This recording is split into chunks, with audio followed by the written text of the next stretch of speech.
My phone did an update and everything is different. Everything looks different. Well, and we're live streaming, so now the whole world knows that your phone did an update. And everything looks different. Everything looks different. Hi, everybody. It's Sue and Susan and Stephanie. We're here with you tonight from IEP for Parents. And we are so tired, like the rest of you probably. It's just like, we're thrilled to be live and we love chatting with you guys, but 7 o'clock, it's like the whole day has happened. And especially when, I don't know about you guys, but folks are nocturnal now that school isn't in. So the nights are longer and longer. But tonight we are thrilled that we're gonna chat with you guys about reopening schools and what does that mean for your family and what has your district decided to do, or are they still looking for input, and thinking about what questions you as a family should be asking of your district and thinking about for your own family's plan, which hopefully will align with what your school district decides to do, but not necessarily. You know, I would assume most of our audience are dealing with kids who learn differently anyway and have unique needs and accommodation needs. And so, you know, our systems are being forced to relook at how they do business in general. And I am concerned, do we ever get to the part where we say, and how does this impact our kids who don't fit into in general? No boxes. No boxes. We are a box-free zone here at IEP for Parents. So you guys chime in on your initial thoughts on this topic. So my initial thought is there's a lot of information we still don't know. So it's kind of hard to project what the virus outbreak's going to be like, where we're going to be at, especially in the state of Florida and other hotspots around the country in August. And so I think what I feel is very competing interests. So we have in our state, we have the governor saying it's a hard reopen. We're opening all buildings. It's happening in August. And then we have school districts who are saying, well, we're going to give parents options. It looks like we don't know what we're going to do yet. So I feel like pick a topic, any topic, there's all these competing information. So it's very hard to know how to make decisions when you don't know what's happening. So hopefully we can be here tonight to just give you some ideas of some questions that you can think about to start asking so that you can start making some decisions, because it's July, everybody. The whole month of June disappeared. I don't know when or how, but tomorrow's July 1st and the next couple weeks are going to fly, and suddenly we're going to be in August, and we're going to have to make some decisions for our families soon. And there's a holiday and some people are going on vacations. I don't know where they're going or how they're going, but they're going. And I think, you know, you're hearing all kinds of different things. Like some districts are really getting input from people and saying, what are you thinking? And then taking that input and assimilating it and coming up with options. And other districts are giving options and saying, pick one, but they don't necessarily give you all the facts from which to pick. So everybody all over, they're all doing this very, very differently. And it's a little bit from, you know, the cheap seats back here, watching it all happen and listening to people talking about it. I certainly wouldn't want to be in any of their shoes. I don't mean to minimize the decision that they're making and how difficult it is. And certainly they have to put, you know, kids' health at the forefront of these decisions. But as you said, the conflicting priorities that they all have, under the illusion of doing what's best for kids, is a little bit scary sometimes. Well, and you also wonder, you know, we're not just dealing with the safety of children, which, you know, in my mind is the number one priority when we're considering what do we do next. At least in my household, if I don't have school-age children anymore, I'm old, but if we were making this decision, my first would be, what is the safety implications for my kids? Do they have underlying health conditions that have to be factored in for my personal decision point. What is the system doing to keep all children safe? Can my children comply with those expectations? Are they too young? Is their disability impact their ability to follow the social distancing rules and the mask wearing rules and the hand washing rules? I just listened to a public health expert talk about those three things in conjunction are what will make a difference in reducing the impact of this virus. And Well, so, are people saying that though? Or are they telling people this is what we're going to be doing? no, but I'm saying from a public health standpoint, I was just listening to an ER doc who does public health policy, and she was saying that the CDC guidelines are those three components Right. are what we have to do en masse as Right. a country to start tamping down the impacts of this virus. And Or the so spread. Yeah. as a parent, I'm thinking about, does my child understand social distancing? Can my child wear a mask? Will they wear a mask? Will they tolerate a mask? And, can I is it reliable that if they are put in a risk situation where they've touched surfaces, that they're not going to have their hands in their mouth, or that they will wash their hands? I mean, we have kids that they have IEP goals about hand washing. I've written those goals. Or will they use hand sanitizer? Do they have some skin condition that they can't use hand sanitizer? When they go to chew on their shirts, Right. wherever their shirts. Are they going to chew on somebody else's shirt? Mm. I mean, we have kids that have Right. all different kinds of physical needs that just complying with what is sort of the new standard of health safety, it might be a challenge for them. And then if they're in a class with 10 other kids that have similar health challenges or, behavioral challenges, what does that look like? How many adults are there to supervise it? Does the school have the capacity to make that all work, no matter what their good intentions are? Do they have the resources to pull it off safely? So that, as a mom, is where my head is. Well, and I think I want to build on that a little bit. I think some of the questions that parents need to ask if they have a kid that has a specific sensitivity is, if they can't wear a mask, can they wear a face shield? Will that be acceptable? Is that a reasonable accommodation for the actual masks? Maybe, but we got to ask that question.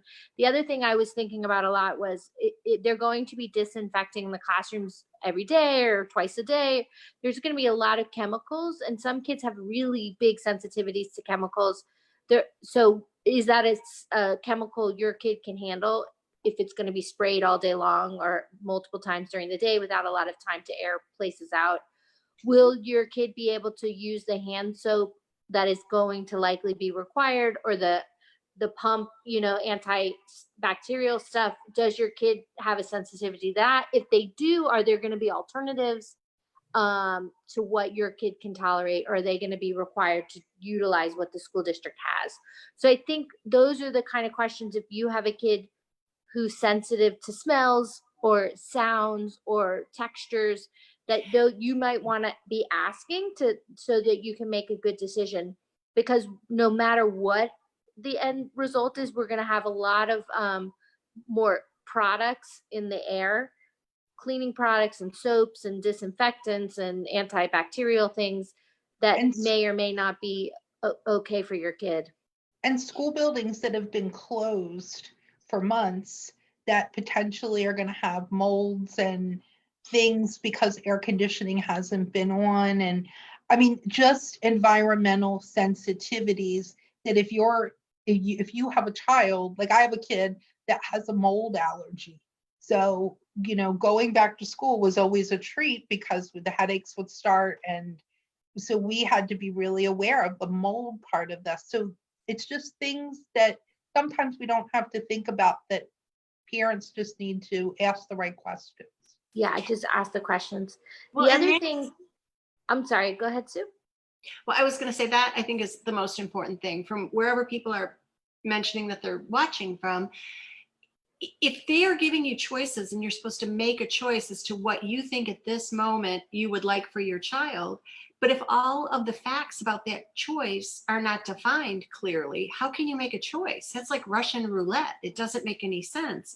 So I think one takeaway I would like to make from today is write your school board members, get involved. Now is not the time to be the passive parent waiting until the end of July to say, what am I going to do? I think everybody's trying to plan. I think everybody's trying to figure out what is life going to look like in August and September, and how are we going to manage this? Because, I mean, we all have, well, I have kids at home that are trying to go to school, and I'm trying to work. I think if you don't, like those parents that are learning a language and learning yoga and losing weight and learning, cooking things from Italy or whatever, they don't have kids at home, or if they do, I don't know how they're doing it, because I'm trying to keep it together with the best I can for my family and my children, keeping them safe, keeping them whole, and figuring out what are these schools going to look like. It's scary. So I think that's a long way to say, get involved and communicate, and don't just wait to be told what your choices are, in my opinion. Yeah, I think that's a very good point. I think there's a lot of opportunities to participate in ways that we haven't as parents been able to often. And there's a lot of proposals out there that some counties are asking for input. So and I know it's hard to know what input to give because nobody knows, but if you have a kid who has this particular allergy and maybe your input is can you please tell us what kind of disinfectant will be used in the school, right? It may be a question no one thought to ask, but you can ask it and it will help everybody know that information. So I think if you're paying attention or not, but there's lots of school board meetings like Miami-Dade County in Florida is having an open school board meeting tomorrow, which they're going to be proposing plans for the school year coming up. Sarasota's coming up on Friday. So Thursday, I think. Thursday, I apologize. Yeah, that's new, right? That wasn't happening until just today. Did they announce it? I was really glad to hear somebody thought it was important, because some of the stuff they're talking about at the school board meetings isn't very important. And some of the stuff they're not talking about is really important. So it's kind of weird. And then I know Manatee County seeking parent input. There's Disability Rights Florida has a survey out. There's other groups that are collecting data on what parents are wanting or what the questions are. So if you have downtime, which I know is laughable, but it is a time if you want to voice your opinion or ask some questions. Right now, the window I think is short for us to have input. So I think sort of now is this would be my action item for today. In the next 2 weeks, plans are going to be solidified. Yes. And your input is not going to have as much impact if you don't act now. Yeah. Because you want to, while everybody's still open to ideas and thinking through the process, is when our parents need to say, hey, what about? As you were sitting here talking, I was thinking about a couple of years ago, we had a problem at one of our center schools that they were going to remove all the microwaves out of the classrooms. And we had a lot of kids that brought food to school that needed to be heated. And so it was who's going to heat it, who's going to be responsible for making sure it's not too hot. I mean, there were a lot of things around this one task that turned into a big deal. But right now we're talking about not opening cafeterias in some places because of not having congregate setting, having bagged foods instead of hot meals. So if your child has food, special needs, and you always have done X and the school's been able to accommodate that, what they're able to do may be different in these circumstances because facilities are not going to operate in the same way. So just making an assumption, if schools do physically reopen, that things are going to operate the same, it's not going to happen. They're not. I don't see any school district opening up without restrictions of movement.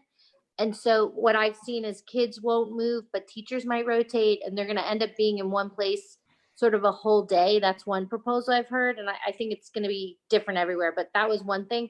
And my thought was, oh no, what if you have a kid that needs the movement and doesn't get it? Maybe that isn't the best spot for him. If you have kids who need movement breaks and they get to walk down the hall to the water fountain, they may not be allowed to do that in this situation. They're going to have less freedom to move. So I think that's something also to ask and consider. If you have a kid who moves or needs to move a lot, maybe going back full time with those restrictions is not going to work for your kid or your family. And if you have a child that uses like this, the engine room, the sensory room, well, are they going to be open? Because you've got all this equipment that is then touched and licked and drooled on, and I mean, like things, Yeah. Things that kids do. That's an incubator. I'm sorry. It's an incubator. Yeah. And so is that not going to be available? And if it's not, then how do those sensory needs get met? I've heard about playgrounds might be closed. Yes. Recess might be waived because of not wanting kids in congregate areas together. So there, a lot of those, I don't know how much gum chewing ADHD kids can do to really solve this problem, but I mean, seriously. So I think that's a good point, and I think it's important to know that the Americans with Disabilities Act and the IDEA will not be waived, but there's, if it's not safe for those people around, they won't have to comply, right? So if they decide you going to the sensory room would put other kids in danger, then they can say no to that.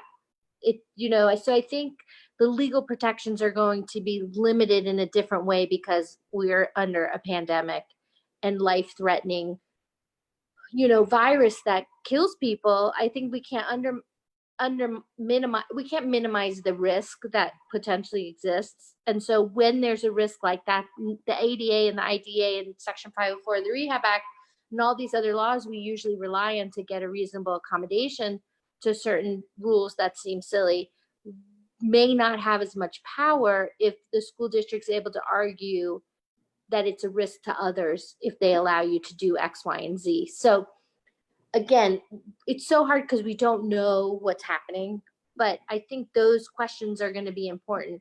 What will be a reasonable accommodation if they decide a mask is the only way for kids to enter safely? If you have to use hand sanitizer and that's the only way to get in the building and your kid's allergic to it, what's going to be the reasonable accommodation to that? Because they're going to want you to sanitize some way. So I think we got to just start thinking about these sort of really hard questions. So Steph, I've been reading different things. If a county says you must wear masks, or if a city says you must wear masks, and there's a school within that city or county, do the kids have to wear masks? Is that how that works? I think generally, yeah, right? Generally, yeah. Any place open to the public has to follow the rules that are in the public, and a school's open to the public generally. So they would have to comply, but I think the rules will be exempt for the school district if they come up with their own reasons for doing X, Y, and Z. So I think there's going to be a set of policies that are set forth by every school district. Some states will do statewide stuff. Florida has not gone that route. Florida is making each school district do their own, and we have 67 school districts. So we're going to have a hodgepodge or a mix match of what every school does. So I think we'll just have to wait. We don't have a lot of guidance from the federal government, Department of Ed, or the federal government in general. So the states are deciding. So we have a patchwork of state by state, and then we're going to have a patchwork of school district by school district. And then you throw in private schools and charter schools and, unlicensed people doing things in their homes. And it's going to be a patchwork and a hodgepodge, I think, for a while of what happens. I know in our county, we have cities within our county that have different ordinances on mask wearing than the county in general does. So like the city of Sarasota has now, you have to wear a mask, but the county doesn't. And Right. so, where do those rules apply? I don't think there's a crystal clear answer to that yet. Even consistently, so a couple people are commenting. There's somebody from Sarasota commenting that we're having a meeting at Thursday at 4 and they're going to be streaming it, but it's a great opportunity to ask questions. And we agree, it's a fabulous opportunity to ask questions. But what are the rules to go to the meeting? Because I know as recently as the last school board meeting, there were parents that wanted to go to the school board meeting and they called and they were told you can't come. We're taking comments remotely. So, I mean, where are those rules posted? I don't know. It should be, no, they should be posted on the school website. The school board, each school board will have a public information section that should post the rules of how to either participate or have questions, comments, public comments. So check out the website for your school board. Every school board has a website these days. So the rules of participation are supposed to be posted. Now, I don't know what they are offhand, but they And should be call posted. your communications department at your school district if you don't find that information publicly posted like it should be. Yeah. And then in Manatee, there's somebody mentioning that public comments are not being read at Manatee, and they weren't being read in Sarasota either. They said they were in the minutes or somewhere. I don't know. But it's almost, again, like the illusion of they want comment or the illusion that they want input. And that's kind of, I don't know, insulting and like they're supposed to be working for the But public. it doesn't mean that people shouldn't still send their comments. Agree. And so email all your school board members. If your school board has 5 members or 7 members or 9 members or whatever your district happens to have. And the your superintendent. Right? Yeah. Then send an email. If you Your don't feel school like principals.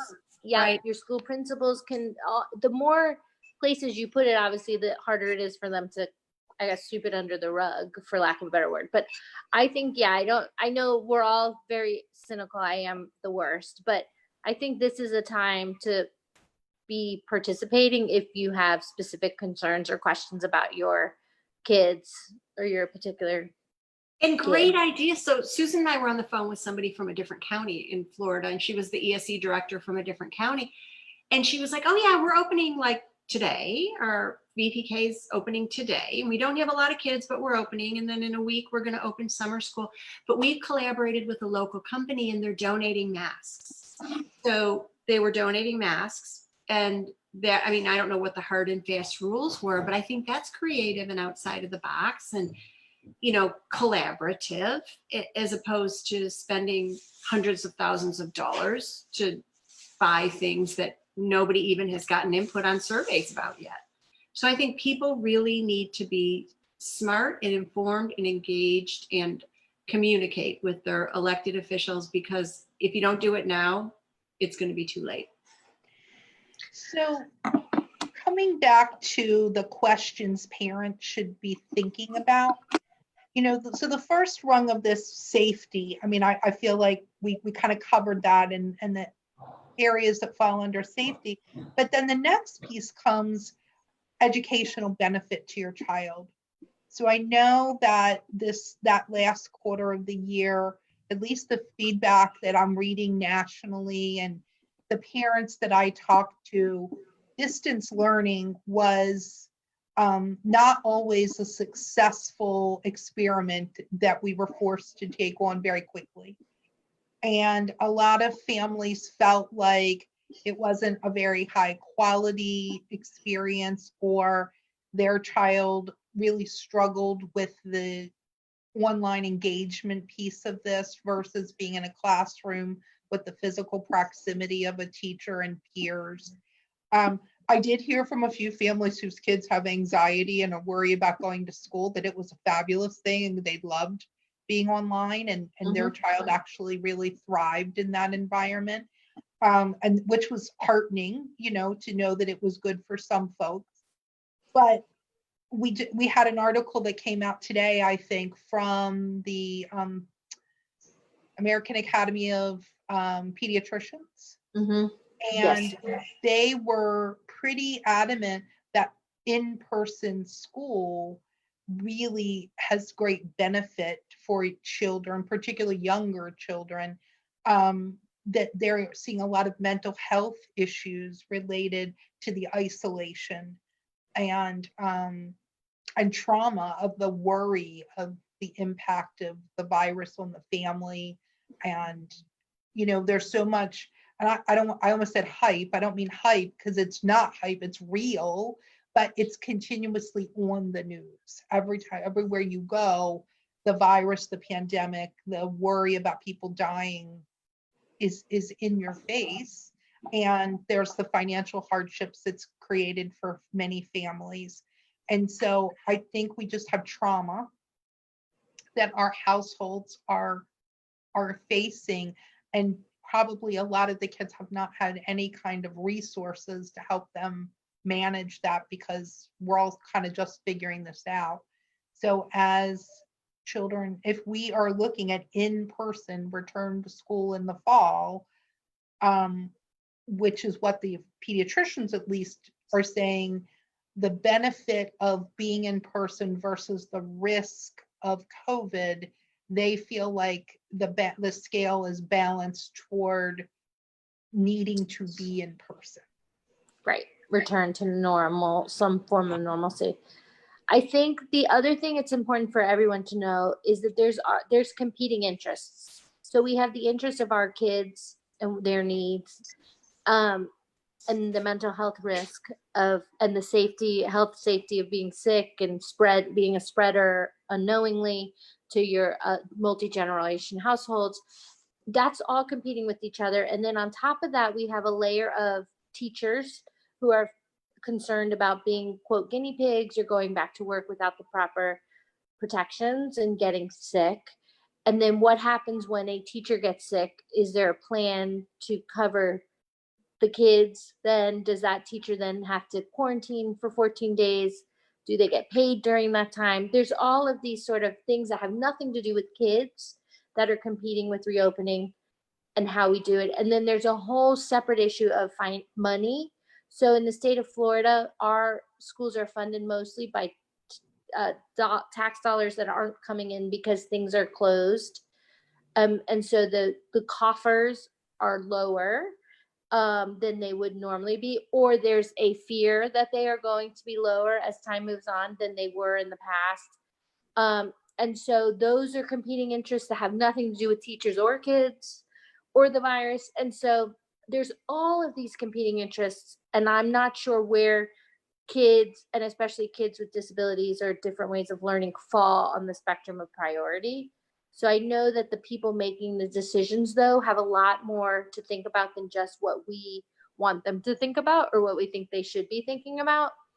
Again, then I go back to, that's why our public comments and our input is so important, because unless we raise it, it's not necessarily something they're going to think about. They're going to think about what's good for the most people. So the most teachers, the most administrators, the most school buildings, the most kids. And that doesn't always include kids that are our most vulnerable population of kids. And so unless we input that into the conversation, it may not be at the front of people's minds. Can I ask a question? Because somebody's asking about private schools and if they legally have to abide by social distancing rules. So that's one question. But the bigger question I have is, do public schools have to abide by that? I mean, I don't know that anybody, somebody answer that clearly to clarify that, because I think parents think those things are innate and will just happen. So nothing's mandatory, right? So even when the CDC has put out information, or the federal government or the Florida Department of Ed or the federal Department of Ed, anything that's been issued has not been mandatory. Now, some cities and some locales are making things stricter. So some places now have mandatory face masks in grocery stores, but that's not going to apply to a school building. I think the school buildings are going to set whatever their rules and policies are, and that's going to be the law of the land for that school and that school district. And it might be different from place to place, school to school. I think there's some things we can anticipate. Like, we can anticipate there won't be in-person parent-teacher conference. There's not going to be, I think we can anticipate there won't be big social gatherings. I think extracurriculars will probably fall by the wayside. Sports events like high school football, I don't see that happening anytime soon. I think those kind of things we can anticipate. I don't think we'll have big the students in my kids' middle school, they congregate in the hallways and in the courtyards. I'm in Florida, so we've opened courtyards in most of our school buildings where the kids congregate. They can eat lunch outside. They can eat in cafeteria. I don't think they'll be allowed to congregate like they normally would to socialize. I think it's going to be very restricted movement. I think I anticipate they're going to scatter kids. So you'll have two groups of kids coming in and out. I've heard in some places I've been reading, they're looking at making these, whatever the rules are, because whatever the rules are, they decide on, which I don't think they've been decided yet. But once they've been decided, they're going to either be part of the code of conduct or they're going to be part of like the dress code.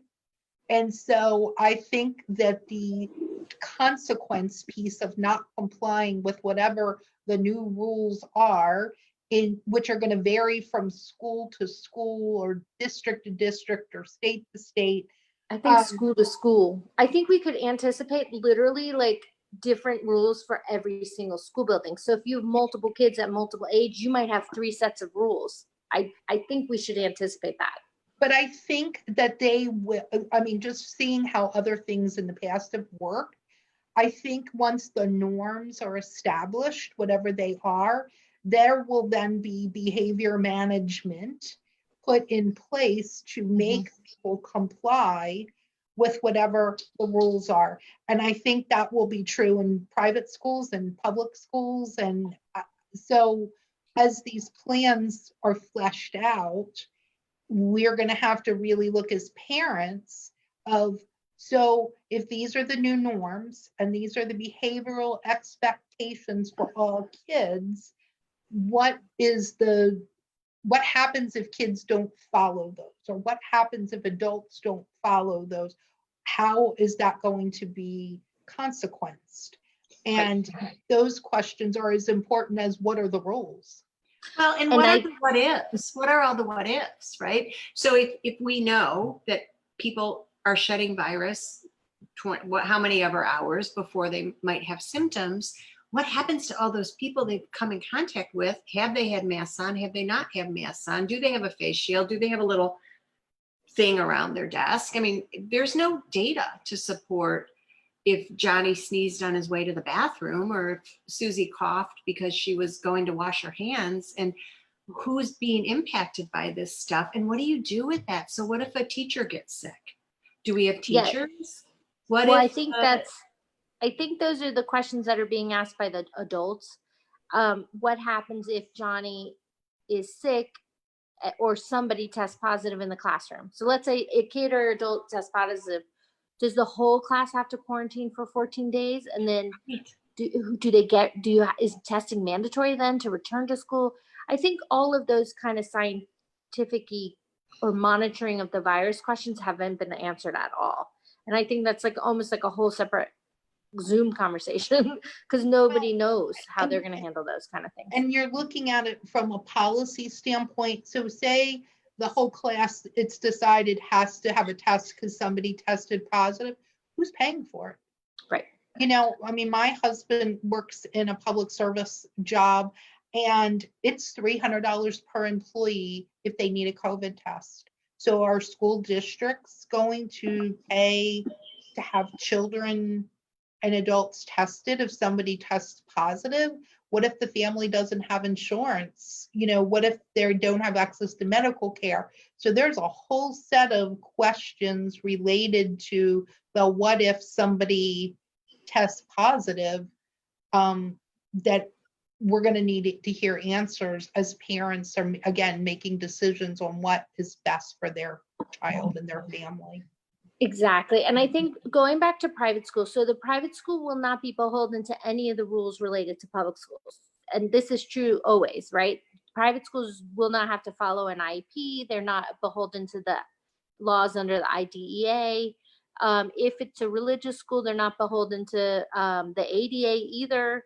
And unless they receive federal funding, they're not beholden to Section 504 of the Rehab Act. So I always tell parents when you're looking at a private school, and I do suspect many parents are going to want to tap into voucher programs or private school programs to avoid the whole confusion related to entering a public school building or being part of the public school system again. And so my advice is always sort of a buyer's beware attitude. So generally private schools are governed by contracts. So read the contracts. Most private school contracts don't require them to actually provide an education to your child. And so, but you're paying. So you as the customer with the paying customer can ask questions. So I think those are it's sort of like a buyer's beware, ask a lot of questions, find out what their safety policies are going to be related to COVID, what they're going to do if someone tests positive. I think, again, before you jump into a private school or a voucher program and leave the public school system, you should be asking all of the same questions of the organization you're going to, because the laws really won't be there to protect you that exist in public school. Stephanie, that's an amazing point. So I didn't talk to Susan a lot today, but briefly I talked to her, and she is like the government budget policy person, nerd person, but not nerd in a bad way, but I'll take In the it. best way. In the best way. But you did say you reviewed whatever the governor vetoed today in Florida, right? And he vetoed a lot of stuff, but what he didn't veto were any of those scholarship programs. No, And there's actually enhanced money. They added money to scholarship and choice programs. So, I mean, I know families never want to feel pigeonholed, because especially when you have kids with unique needs, trying to find a program that meets their needs, parents feel like they want flexibility and options. And I certainly honor that. What is bothersome to me about the programs that we have is there's no accountability. They don't have to follow the same rules. Parents, the protections that you have with the federal laws don't often transfer to the school where you're taking your child.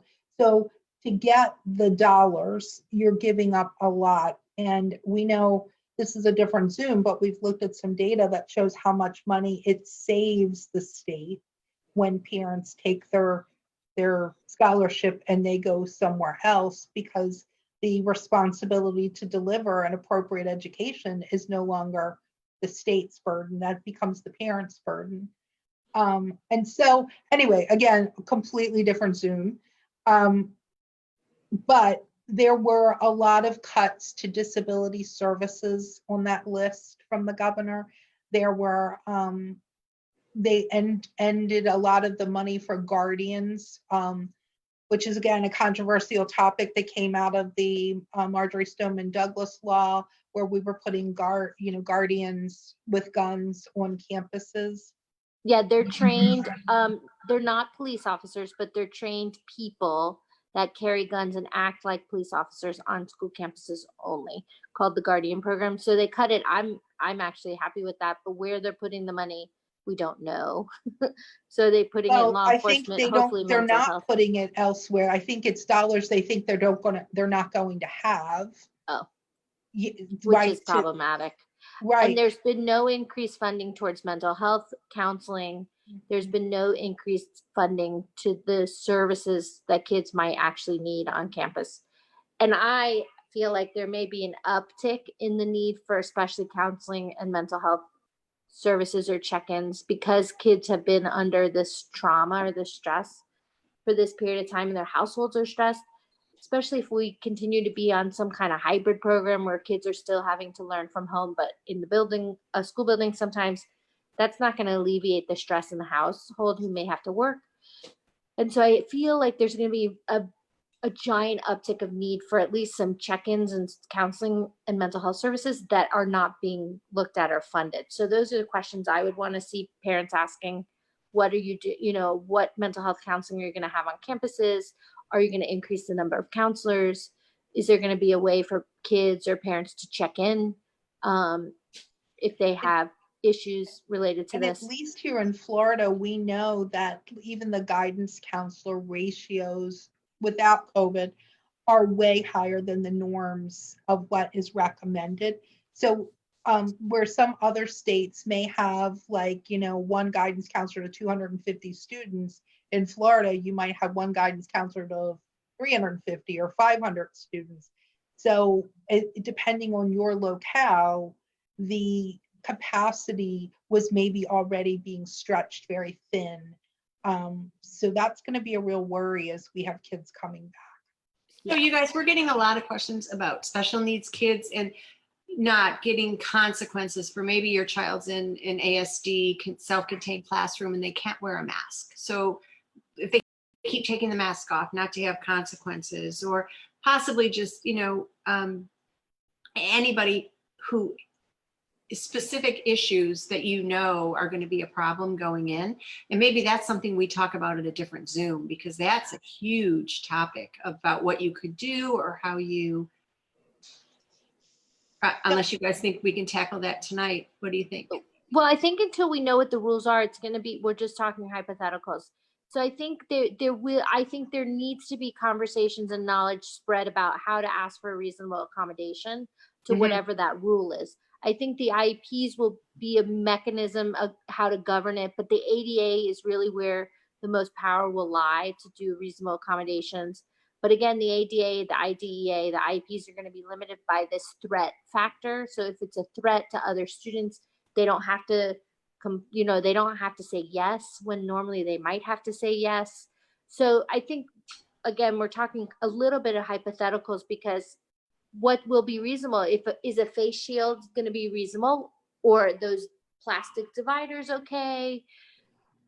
Or, the other thing we're not going to have time to get into this, but the tools that I think are available is, it might be that your child needs a behavior intervention plan related to the new norms of school if they're returning, or they may need a health plan if they've not before, because there's some health impact that's new. So there are some tools that families may not have ever had need of, that you're going to have to explore in the new normal that is going to become your school if you return to school. I think that you want to take advantage of every possible tool that is in the parent toolbox to get your child's needs met. And you may have to learn new things that you didn't have to know about because it wasn't a need before. And I think addressing, if there are new rules that come out that you anticipate or that your child is going to have difficulty complying with, like say right now, your child on the autism spectrum is not tolerating wearing a mask to go out in public. So you're staying home as a family, or you're social distancing, avoiding congregate spaces. But if school reopens in the flesh, you're really wanting your child to return because they need to go back to school. Well, you should be collecting data right now as a family. And I know one more task for mom to do. But if you can say, over the last 4 weeks, we attempted to wear a mask to go out, every day, and the toleration was 20 seconds and it was ripped off. That is data to support going into a meeting and saying we need an exception to the mask rule. So those are the kind of things that families should be thinking about as you're planning for your child's unique needs. And that's just one example. And then tell me what that means, because if you need an exception to the mask rule, but the mask rule maybe is something that the schools say has to happen, what are the options there? I mean, does the school have to consider? Well, they're going to give options. I think I think what we know for sure is that there's no right answer. There's going to be no right answer. This is the way every family has to do it. Every family is going to make their own individualized choice, and there's no right or wrong choice. It just got to do what's right for your family. So that's first.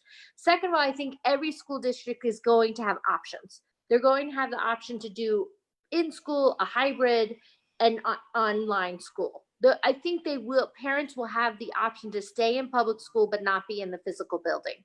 And so then I think they're going to say, potentially, you can't follow our rules. Well, here's your alternative option.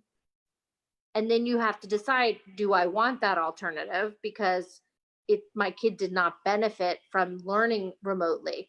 And the school district said it may say it's that or nothing. pick it. And I think we as advocates and parents have to not take no for an answer, right? I don't like no. So what's some compromises that can be made? Can he wear a face shield? Can he be behind plastic dividers? Or can they be online at home, but the district sends someone to the house to provide the language therapy or the support for some time during the day or the week to make access to the education more possible. So I think we're not going to know until we know, but I think my advice would be to not accept a hard no. It's A or B, or you're in this bucket or you're in this bucket, because our kids are not going to fit in either A bucket or B bucket. They're just not. We already know that. So in anticipation of that, I think learning what kind of questions to ask, then figuring out what accommodations the school district's going to be willing to give you in the school building where there's other people that are going to be impacted. And then what can we, if that doesn't work, then okay, we're home. We don't want to waive our rights under IDEA, ADA, or Section 504 of the Rehab Act by going to some private location or alternative school or McKay Scholarship or whatever the scholarship programs are. We don't want to waive our rights to an education, a public school education, which I'm a huge public school fan. Then what are the things that can be done in a safe way in the home? Can they push someone into your home? I think those are the things that are going to be possible, but then we're going to be competing with financial constraints, real or not. It doesn't matter if I think they're real or not. I can tell you right now, every meeting I've had in the last 3 weeks is the school board attorney has said, oh, we have a money problem. Every meeting I've been on, every school board attorney, school board member, anybody I've spoken to that's in administration, the first words out of their mouth are, oh, we have a money problem. I don't know if that's real or not. It doesn't matter what I think. That's what their head's at. And so we need to know that they think they have a money problem, real or not. So how do we ask for things that don't necessarily trigger them to say, no, that costs too much, right? So those are going to be the things we're going to have to strategize once we learn. Creative. So we did creative, yeah. Yeah, so we did talk about the scholarships, and what we think about the scholarships are buyer beware, right? And our friend all Allison, private schools, yeah. hi Allison. Our friend Allison wants to know about suggestions for homebound statuses. I think for a minute we need to talk about that and like what you have to do to get a homebound status. But I also want to say before I finish my spiel here that Janet Brody, reasonable, we agree is the key word. And as you get to know us, you will get to know that we are always reasonable, Janet Brody. We do not, would you agree, ladies? There's nothing unreasonable about us. So we try. So, I mean, I think we try. I mean, right, parents, I always tell parents there's 3 levels of thought. There's the rainbow kumbaya level where everyone does the right thing and money's not an issue and health is not an issue and you have a million trained professionals. That's what we all want, right? We all want that for our kids. The odds of that happening are rare and like a unicorn, never. Then you have sort of the business sense, people who are business people. Oh, well, that makes rational business sense. That's where we should do. And that's reasonable and that we can afford that. And, that is the second level of thought. But in school districts, we don't always get to the reasonable. So then you go what I call the bottom of the barrel or the sandbox where we play in is, okay, what does my kid need, bottom of the barrel, to get an education that's fair and appropriate for him? And so most often you're not asking for the rainbow and you're not asking for the reasonable business thing. We're usually asking for what is the bare minimum my kid needs to get through a school day in a way that actually benefits, he gets a benefit from being there. It's not just sort of babysitting. And so, yeah, I mean, it's reasonable, but will you meet people that want the rainbow? Of course, we all want the rainbow for our kids. We all want the Cadillac. But once you start advocating, parents compromise a lot. And so I think being realistic, I think one of the challenges we're going to have is testing kids who are in the middle of testing or need to be tested, who want to qualify for extra services. Right. There's going to be delays around testing. And I think that we won't know that till we know. But I think those are going to be some challenges that families are going to face. Whether a kid can go back safely into the school building without being disciplined a ton for violating the rules is going to be an issue. But homeschools, you just withdraw your kid and you say you're going to homeschool. No, There's no, not- I don't, homebound. no, Homebound. I think homebound. Oh, Hospital homebound. hospital homebound? Mhm. Oh, okay. Well, Yeah. homeschool is what I said. You kind of withdraw and you do homebound. There's no rules, right? There's a portfolio that has to be reviewed every year. If they choose to review it, they give you 30 days notice, and you're supposed to have a review. So there's not a whole lot of structure or support in a home school setting unless you create it for your child. And again, I kind of think it's a little bit of buyers beware. I think there's a lot of snake oil salesmen around homeschool programs that make me nervous. And again, you waive all your rights to the IDA, Section 504, and the ADA when you go to homeschool.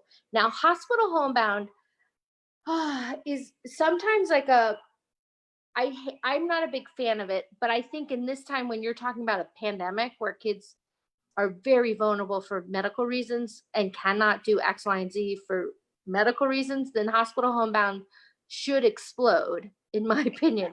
Will it? I don't But know. hold on. I think we don't want kids that need a distance learning program because of the pandemic to have to be on hospital homebound, where they're Exactly. getting 4 hours a week and they can't leave the house because they're sick. That is And not, people have to push into your house to do little pieces of education. but that's not what we're talking about. We're talking about that we have children that it is not safe for them to return to the building. It's not necessarily that they're sick, like they can't leave their home. It's they can't leave their home because there's a pandemic and it would be unsafe for them to be in a building. And I want us to be really careful that that doesn't turn into hospital homebound, Right. which is, it's not the right vehicle for serving that child. No, I'm not a big fan of hospital homebound for kids with disabilities. For me, hospital homebound is like you broke your arm and you need 3 months off of school and they're going to put you a couple hours every week so you don't fall too far behind. Like in my mind, that's always what hospital homebound is for. I see many kids put on hospital homebound that should not be. So they have a mental health issue, and instead of accommodating the issue, they put the kid on hospital homebound. I think the risk of hospital homebound is what Susan said, which is you get maybe 3 to 4 hours a week of education. That's it. And so Because that's supposed to be all the child can tolerate. Right. Well, that's why they're on hospital homebound. right. So, And so I want us in this circumstance to not go down that road. No, it should be rare. Yeah. And so I'm going to bounce us back. We did like kind of try to do just an outline of things we wanted to make sure that we touched base with for you guys to think about as you're doing questions. So the first thing is just thinking about how to balance your family's safety of the child, the educational benefit that they're receiving by being in school versus being in a hybrid program versus being in a distance learning total program. Looking at what the district resources and space are. So, if we have to socially distance and classes usually have 30 kids in it, how does that happen? I think you have to, those are questions as you're making decisions. And then the economic impact on parents and community if our schools don't reopen. Like if kids are at home and families can't work. And so looking at, as we're giving input into school districts, those are the things that families are going to be thinking about as they're trying to decide what's right for my family, what's right for my child. And then considering, are there going to be different options your school district?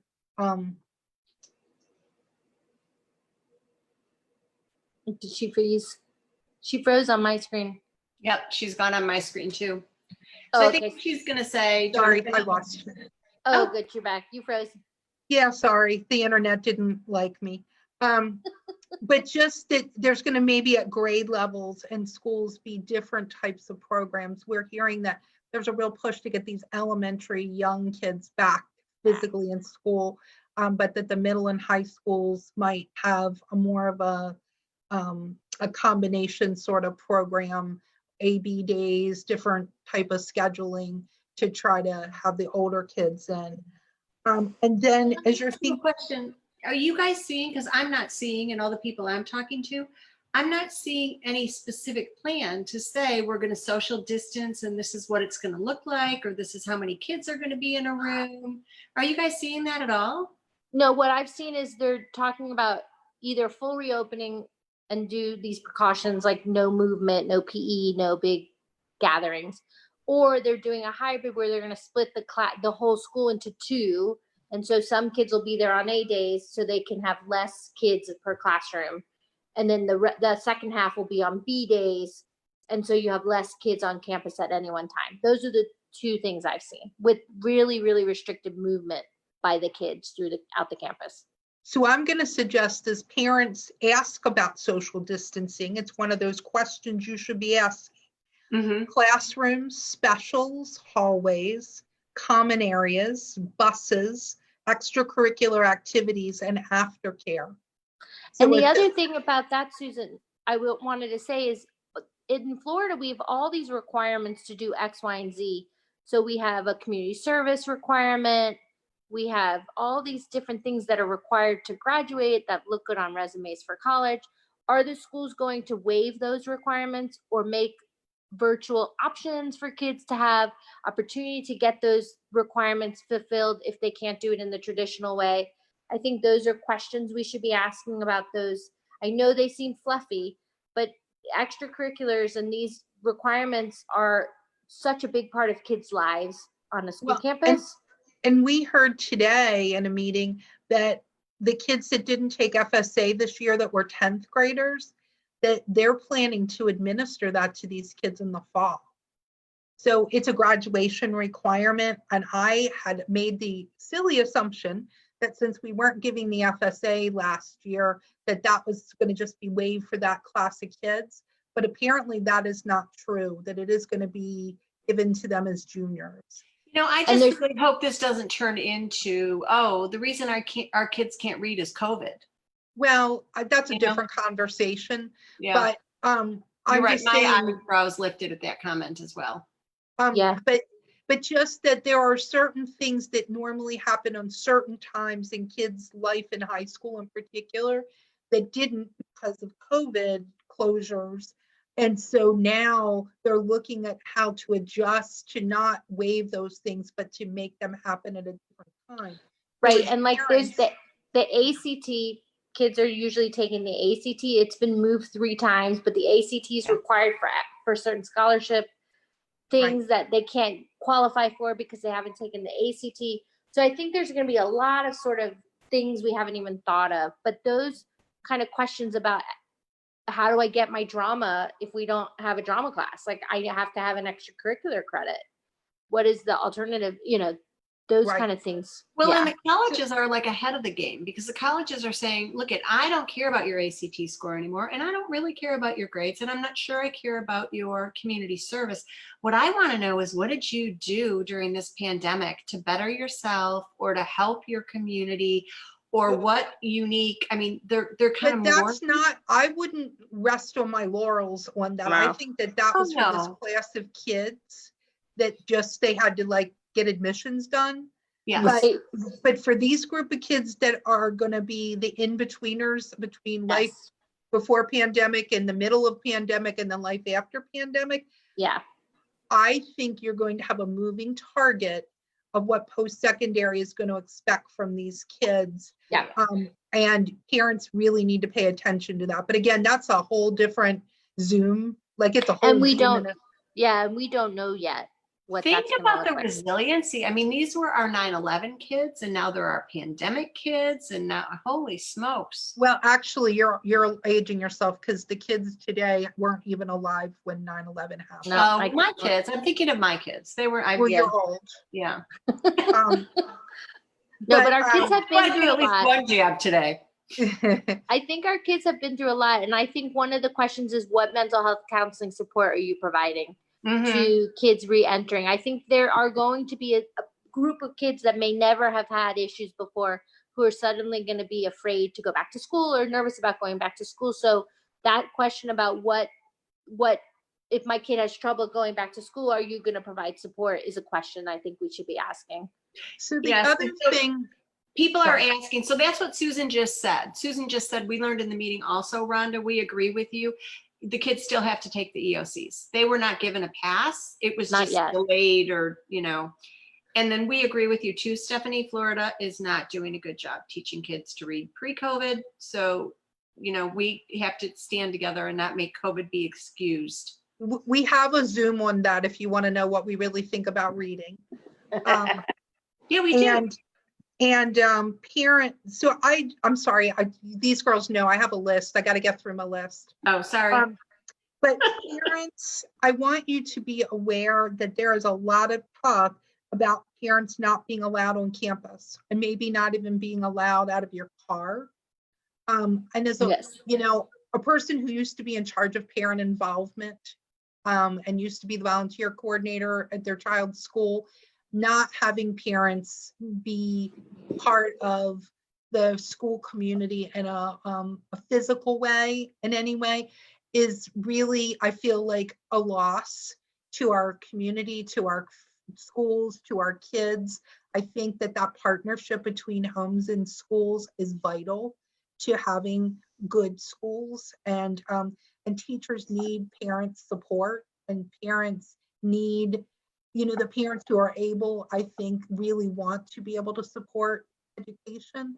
And so just know that dynamic, that volunteer, I know in my kids' elementary school, this was up north, but when the year I was the volunteer coordinator there, we had 12,000 volunteer hours from parents in one school year. So, and I know here our, retired community spends a lot of time on our campuses, mentoring our kids and helping with reading, and those things aren't probably going to be in place.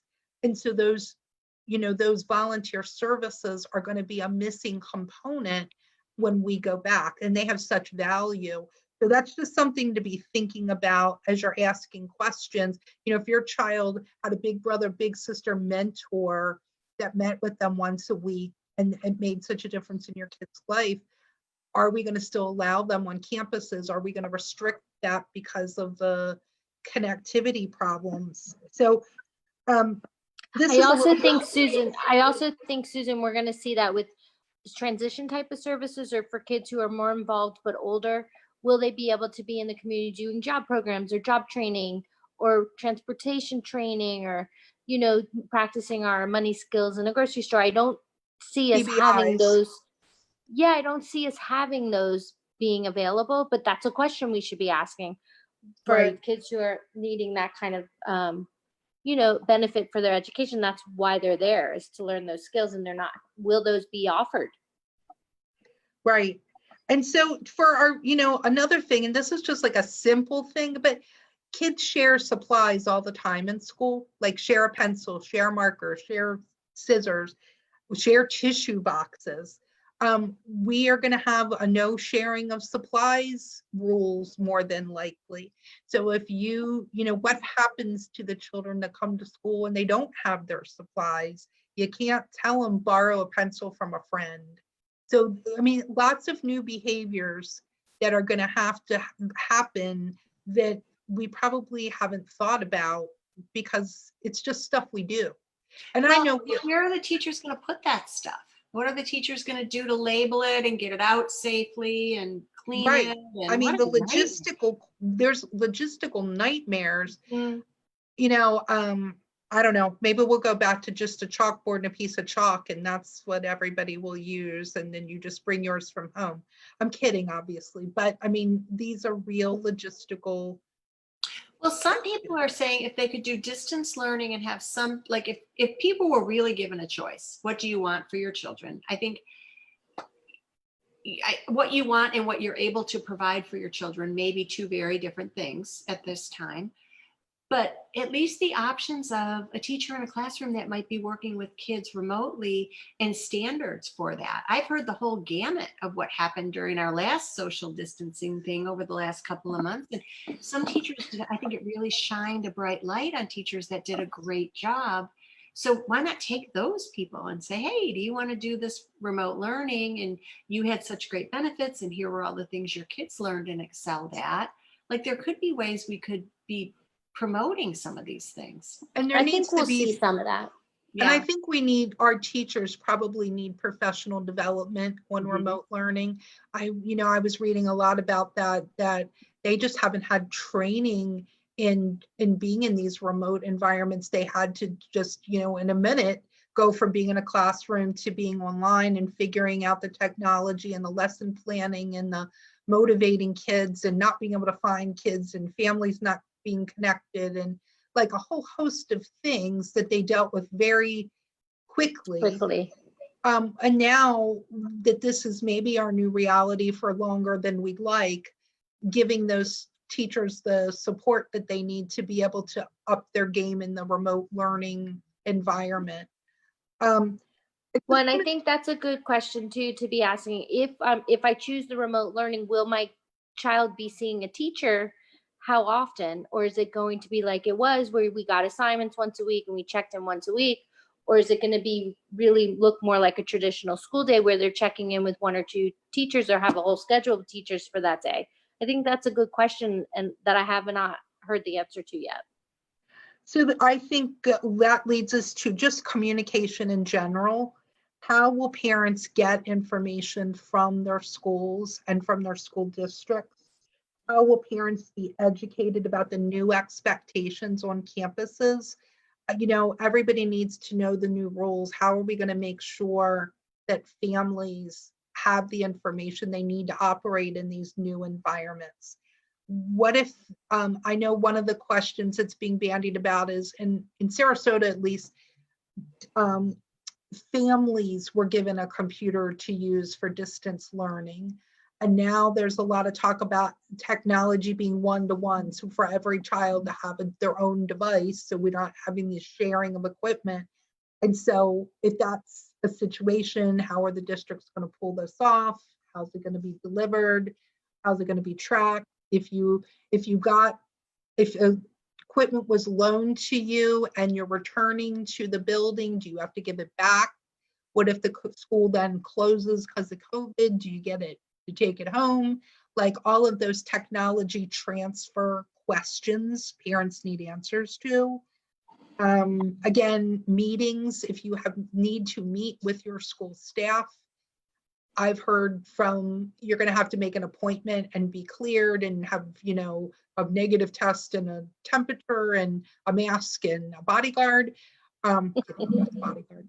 But to just doing a Zoom meeting, I mean, there's going to be, what should parents expect, I think is the question.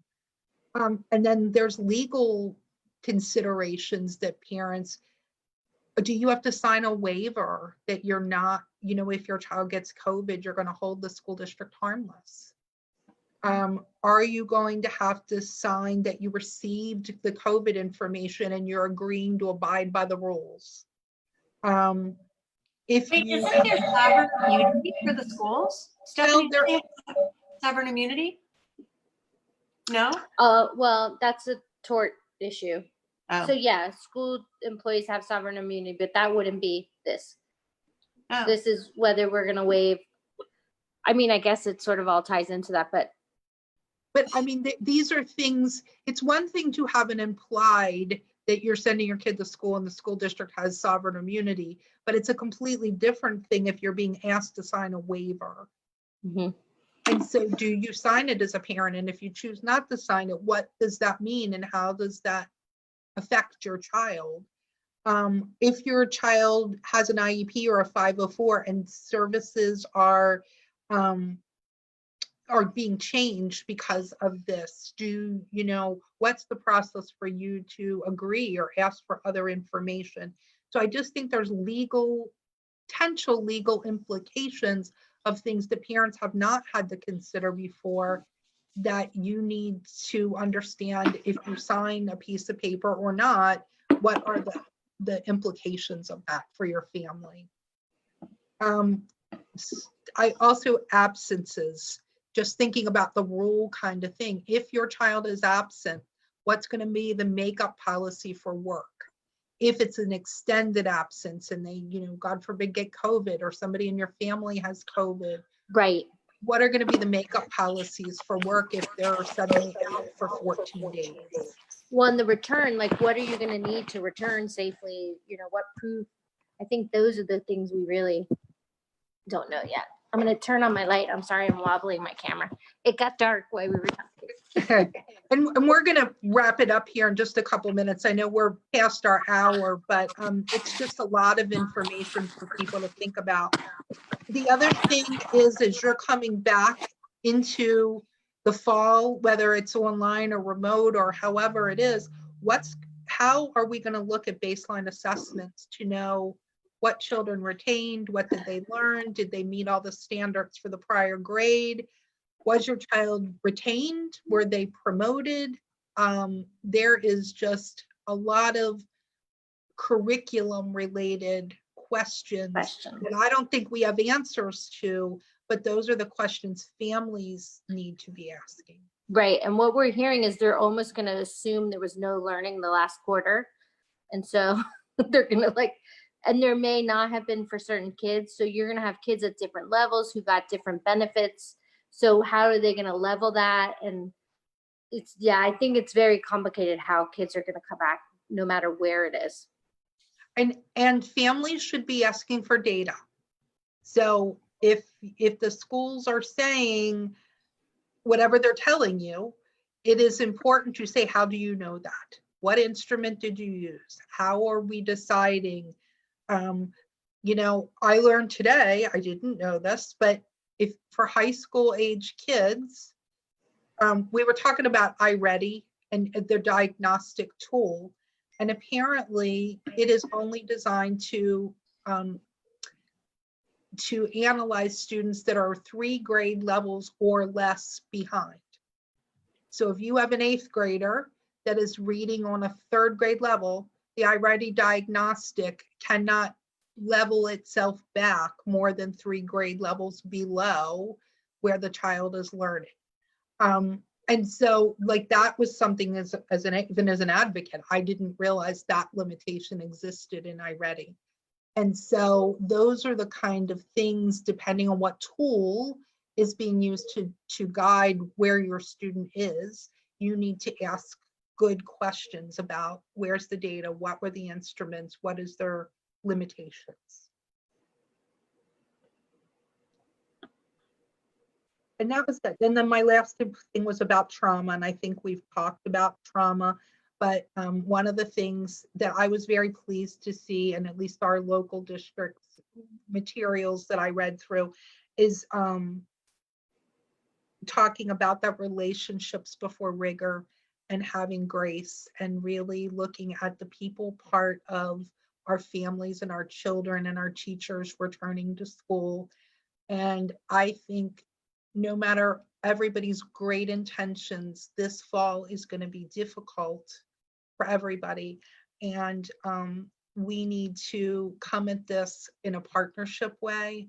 I hope that our districts are open to hearing from their families and their communities and their parents and our students who are capable of self-advocating, and that they are also willing to share with us their concerns as a system, because if the community doesn't know what the shortcomings are and the challenges that the system is facing in a transparent and authentic way, I don't think we can help them find solutions, because the schools are our schools. They are us. They're our community.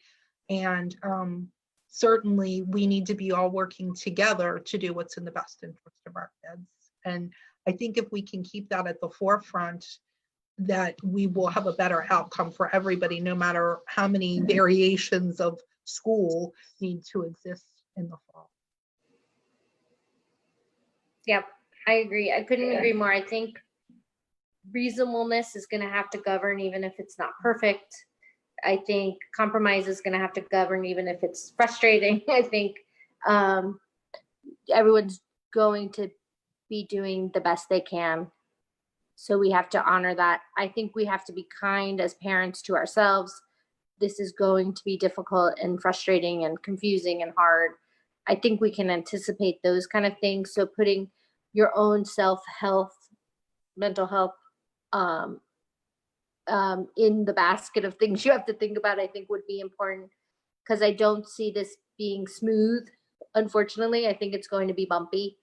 And that's okay. We just need to plan a little bit for those bumpy times, and have plan A, B, C, D, E, and F this year, as opposed to just A and B and maybe C. I think it's going to be, a trial and error. I think what you think might work may not end up working, and that's okay.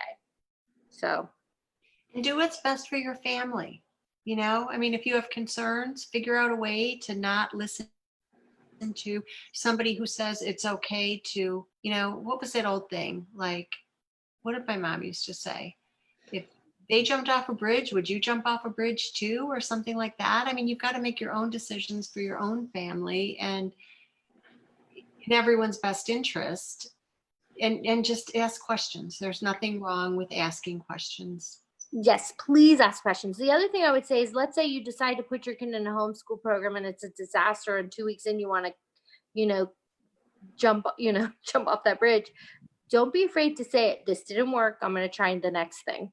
Like, I think there may be a little bit of, oh, okay, my kid, I tried the school and he couldn't keep the mask on and they were punishing him. Okay, what's the next thing? Like, I think we're going to all have to be a little bit flexible and creative and engaged. Hopefully the school district and the teachers will be interested in partnershiping with the families to figure out what's the best thing for the kids. That's our hope. And if you feel really, strongly about masks or anti-masks or whatever, I mean, again, there's no winning in this. People have very different viewpoints, but at least know what you're signing up for, right? So if you feel strongly about masks and your school is not mandating masks, don't go.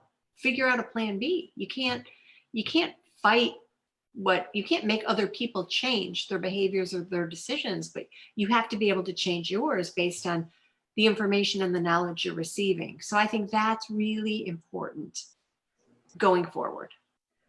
And again, this is your window to influence policy.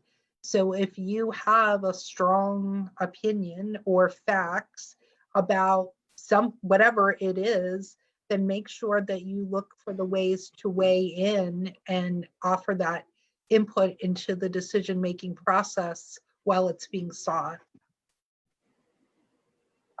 Yep. So this was a tough one tonight. We really struggled with what to tell you guys to do, because certainly we don't have a crystal ball.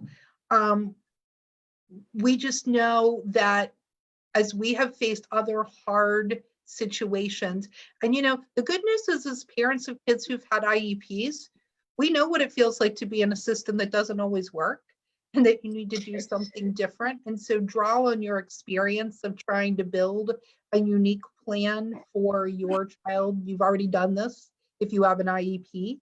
And so this is just, more moving parts that we need to figure out how it's going to work for our kiddos. So I wanted to just end tonight on this, and then I will be quiet. I heard this quote today, which I loved, was from Brooklyn Lighton, and she says, every success story I've had advocating for my son in special education reads the same way. Number one, it was a fight. And number two, another mom helped me. Yep. And so don't forget to reach out to your support network. Take care of yourself. We're here for you. Never IEP alone. Truly. I mean, it's not just a tagline for us, it's what we believe. And look for the allies, look for the helpers, and we all will get through this together. And it will look different. We'll be having a different conversation 3 months from now because we'll have new information. I mean, seriously, yes. We'll be reassessing, and we'll look back on this video and go, wow, that's where we were on June 30th, but here it is August 30th, and boy, life looks different. Yeah. So anyway, take care of yourself, be kind to yourself, never IEP alone. Thanks for joining us tonight, and we'll be back. We'll put a post out on our next thing. I know we want to talk to you about compensatory education, and if distance learning didn't work out so well. What do I do about that now? So watch for some noticing on that topic. Thanks, guys. Have a great Night, evening. everyone. Bye.